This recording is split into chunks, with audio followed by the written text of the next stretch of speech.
Hello, and welcome back to the Art of Reduction. My name is Reeve Andrews, and today we're going to actually be talking about when and how to open up your own shop. Scary, I'll be honest. Taking that kind of step is very scary.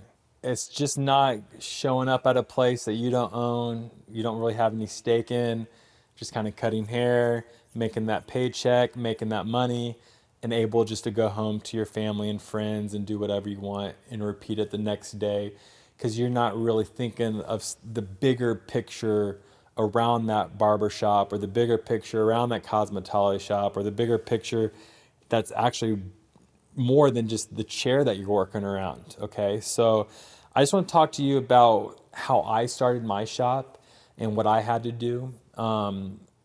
I was very young when I started cutting hair. I had my cosmetology license right out of high school. I went to a trade school in high school. When I graduated high school, I had my cosmetology license.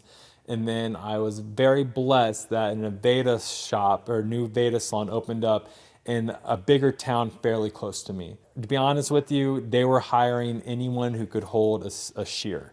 They were desperately in need of people. I was terrible. I was right out of school. I really didn't know much. They were a salon. I wanted to do men's hair cutting. So, but they wanted to be able to do anything. They needed anybody to help with manicures, pedicures, cleaning, small jobs, whatever. They invested a lot of money and now they needed talent. And I bet a lot of you guys understand and seen, even this was 20 some years ago, even in 2024, it's very hard to find great talent or make great talent or keep great talent or have talent in general. It's hard. So you could see why they would have taken anybody to try to fill a chair and for them to hopefully grow that person into a great stylist. I worked for this place for 7 years. I My vision was every man who came into this salon I wanted to make him my client. I wanted to learn barbering. I did not want to do manicures. I did not want to do pedicures or color. And all of a sudden I manifested. I brought this on to me. I put myself in this situation by the grace of God that they were hiring anybody that could hold a scissor. And when I got in there, I got my foot in that door. I knew what I wanted to do. I wanted to get so busy behind my chair with men's clients calling, booking for me that they could not give me a manicure, pedicure. They couldn't give me a color because I was so busy already and that they were making money as the owners from me doing men's hair. So for 7 years, that's what I did. I constantly just did men's hair cutting in this salon, which they did great. They had some of the best stylists in my town. Very blessed to have worked with a lot of these people: Tomoko, Gerald, Maria, Hannah. These are people who I still are in contact with. A little shout out to you guys 20 years ago. I appreciate you guys. And more importantly, what they did was I got so busy doing barbering in there with as women were all around me. Women were over here with their hair in foils. Women were over here with their hair all wet, looking like wet dogs. And like I was just in the middle of the salon, just focusing on men's hair. That's all I did. Just men's hair, men's hair, men's hair. And all of a sudden, a couple years later, guess what? My manifestation worked. I wasn't doing manicure pedicures. I wasn't doing women's hair. I was only doing men's hair, enough where my owners even noticed how I should even have my own little room. We had a whole spa at this salon. They had all kinds of these rooms, so they actually gave me a little room for myself. Okay, so all of a sudden I made this little bitty barber shop that was tucked away in the salon, and I just continued growing my clientele, perfecting my service. And all of a sudden, 7 years later, which I think a lot of people aren't even willing to put in 2 years into a barber shop these days or a salon to create that next step of success for themselves. Maybe it's because this was in the early 2000s where time just moves slower. I don't know. Maybe you can, with social media these days, take those steps right out of cosmetology, work a couple of years and own your own shop. Is that possible? Sure, it definitely is. Okay. Though I think paying your dues, getting a foundation of acknowledgement on how to run a business is very important. So, but 7 years goes by and here I am just booked out. This is where it gets interesting. And I'll be honest with you guys. Non-competes. I got hired on so early into this salon's life that they didn't think to do any non-competes. They did not have anyone sign a non-compete. Okay. So I was there for 7 years. I had my built up this vision, cutting men's hair, and then all of a sudden the salon owners wanted everyone to sign a non-compete. And a non-compete in Indiana means like there's rules, like meaning if you leave this shop, you can't cut hair in a 50-mile radius for 2 or 3 years, or you can't go to another shop around for a couple years before that non-compete vanishes, which allegedly a non-compete is supposed to more help the salon owner or the owners of the establishment. But in Indiana, they're hard to enforce. I mean, it will take lawyers, and if someone comes after you, it's very hard, but it's possible. Okay. So anyways, let's go back. So they come to me and want me to sign a non-compete. Well, I knew after 7 years, I had a vision of my own shop. I was cutting hair technically in a little baby barbershop of my own inside this salon. And I knew if I signed that non-compete, I would probably be signing my life away or potentially my future away with that signature. So I was kind of forced out of that shop when I said no. I said, no, I don't feel comfortable signing that. Basically the next day, I was out. They got rid of me, which again, a negative turned to a positive. Would I have had the balls or the guts to leave that nice little nest that I had in that salon making great money at I was probably 24 at the time, probably 24, when I got fired from not signing my non-compete? Would I have taken the time to start my own shop if they didn't kind of kick me out of the nest? I don't know, but we'll never know, to be honest with you, because life has its own agenda for us. And that's the beauty of it, is that it's kind of predestined, I believe. As long as you're trying to be a good person and you're taking those steps as a human to not be a bad person, not to do evil things, that you really are every day trying your hardest to navigate this world and be a good person. I do believe there's two doors. One, it's predestined, a good door and a bad door. And if you're doing bad things and doing negative things, well, this path is already predestined for you. But if you're trying to do good and you're trying to put out there in a good world, then this path. So at 24, now I have no job. Okay. Like I built up this clientele inside this shop. I get fired over a non-compete. And now what do I do? Okay, so I get to tell you what I did. I had people calling me left and right. Reeve, I tried to call the salon. You're not there. What's going on? Text messages. Reeve, where are you? I had an appointment and they said you're not there. They're not giving me your number. They're not giving me your information. I don't know how to get. It was just a mess. People trying to get a hold of me, the salon keeping my information from, I guess, maybe my clientele. Maybe some of you be like, well, it's actually the salon's clientele. I don't know what you guys want to think, but all of a sudden I was just getting flooded with text message and phone calls wanting my service. That's why it's so important to make yourself known, that these people are not just only coming to the salon, they're actually coming to blah, blah, blah. They're coming to Reeve, they're coming to Henry, they're coming to Gray, they're coming to Stacy, whatever. Like they're coming to you, okay? So I created a mini shop in my house. I was living with a couple buddies. I tapped a nail into a wall, put a mirror, had a stool, had a little table such as this, had some tools, and every 30 minutes, a car would show up at my door. I would come cut some hair. They would leave. Another car would come. And all of a sudden, in about a week or two, I had a full-fledged salon, barbershop in my house, my living room. And I couldn't, the one thing about Indiana is I couldn't set a price. I couldn't be like, that's $40, that's $30. I couldn't make a price because it was illegal. I didn't have insurance. I didn't have, I was in my house. I wasn't licensed. I didn't have a licensed shop or anything. So it was kind of iffy. So I would just say, pay what you can, pay what you want. I didn't put a price on anything. I just said, pay what you want. And these people paid the exact same price that they were paying at my high-end shop just a couple weeks ago. So right then and there, I knew, keep my worth, and I had something going on. I mean, just cash was just pouring into me from my house. Though very quickly I realized I didn't like that setup. I didn't like people being in my home as much, even though I knew these people and I trusted these people. But that's your home. I do encourage you to kind of keep the two separate. But if you have an apartment studio and you have an extra room in your house or in a good location, that might be not a good idea. But I personally didn't like that. And more importantly, I had a vision for a multiple seat barbershop. So I wanted something bigger. But just then I knew that how these people were flocking to me still. Not even in a nice shop. I didn't even have a shampoo bowl. I barely had products. They just wanted to come to me.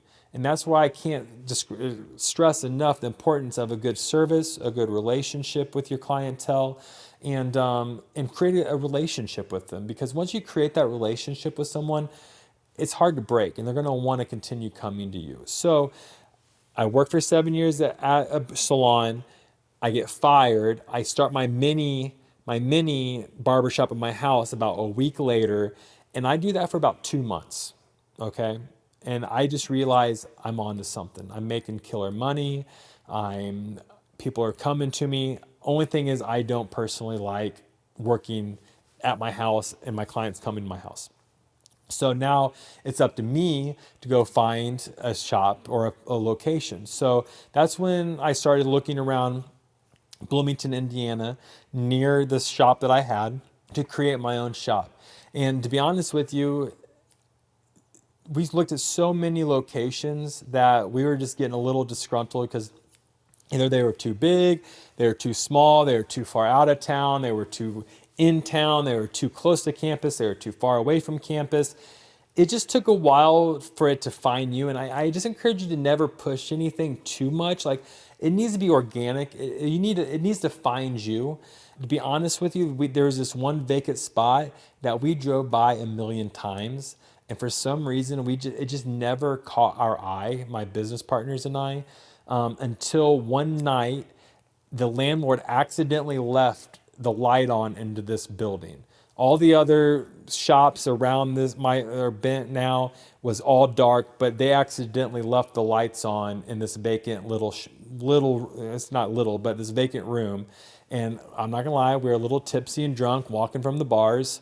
And all of a sudden we look over and there is just this lit up room of perfection. And we were just we walked over there and we peeked inside, and we knew we needed hard floors. We want a good foundation, people. You have big boys walking around. You have heavy barber chairs. You can't have cheap laminate wood. You can't have just cheap flooring when you plan on being there for 20, 30, 40, 50 years. Like, we needed something strong. We looked down and had concrete floors. Perfect. We look at the walls. There's outlets everywhere because it used to be a Mac Experience store. So there was all kinds of outlets. Well, we need a ton of outlets for all our tools. The hard floor was there because there was a high-end dog boutique that made high-end dog treats and collars and clothes for dogs. So they had the concrete floor put in case of accidents. They also had a washroom in the back for the dogs. Well, we needed a washroom for the humans. And it was just perfect, and we're very blessed that we've been there for almost 12 years. From that first time peeking in till now, so much has changed and so much amazing things. Though I just encourage you to always grow yourself, to create a relationship with your client, to build that book of contacts, of names, of emails, of phone numbers in your database. So if you do have to move from salon or shop, that you have that for yourself. And more importantly, just to pay your dues. It's hard just to graduate, think you're going to cut hair for a couple of years and own your own thing. You really need to learn all the lessons: rent, insurance, payroll taxes, relationships with clients and owners and everybody. So it's way more than just cutting hair when you take that next step into owning a shop. A lot more stress. Like for instance, like some days I just wish I was a barber, meaning I wish I could cut hair, sweep up, and all of a sudden I could go home and my brain could just shut off, meaning I don't have to think about anything because someone else is worrying about the salon or the shop or the towels or the cleanliness or the products or the people complaining about some reviews or whatever the case may be. Like just a stylist or barber, I don't have to worry about that. But as the owner, and all of a sudden we have people looking up to us for guidance, for help, for making them money. It puts a lot more pressure on you as a human being. So is owning a barbershop for everyone? No, it's not. Do I recommend it? I'm going to say it's not for everyone. I can't say yes or no to that because it's very stressful. It's very hard, though someone has to do it. And is that you? Awesome if it is. And if so, be confident, be prideful, work your ass off every day for those people and those clients and yourself. Though it is just very important to just be happy where you are because we don't know where life's going to take us. Okay, so be happy as just the barber or the stylist. Be happy in the intermediate zone when you're not working for anyone. You're just kind of cutting hair at your house to when you get those keys to your shop for the very first time, and then you get to create something that hopefully everyone who walks into that door really falls in love with, finds peace in. And I'll give you a good information. You want to create that third place for humans, meaning when you own a business, you want to create this third place. So people have three places. They have their home, they have their work, and they have this other third place that they spend their time and their money. Some people might go to the bars or the clubs. Some people might go to a church. Some people might go to volunteer. Some people might go to their family members. Whatever the case be, there's this other place that people are going to spend their time and their money. And that's what you're trying to create. You're trying to create a place not for, I try to create a bit for everybody. Everyone under the sun should feel comfortable walking into my barbershop. That was my goal. I don't care, black, white, green, an alien, boy, girl, both. I don't care. You're welcome. And this is a safe place. Come as you are. You're going to get a good haircut. You're going to get a good service. And you're going to leave here very happy and hopefully uplifted from just the 30 minutes or hour that you're in our presence. So just know your worth. Be careful of non-competes. We don't how dare me as the owner make my staff sign a non-compete now, right?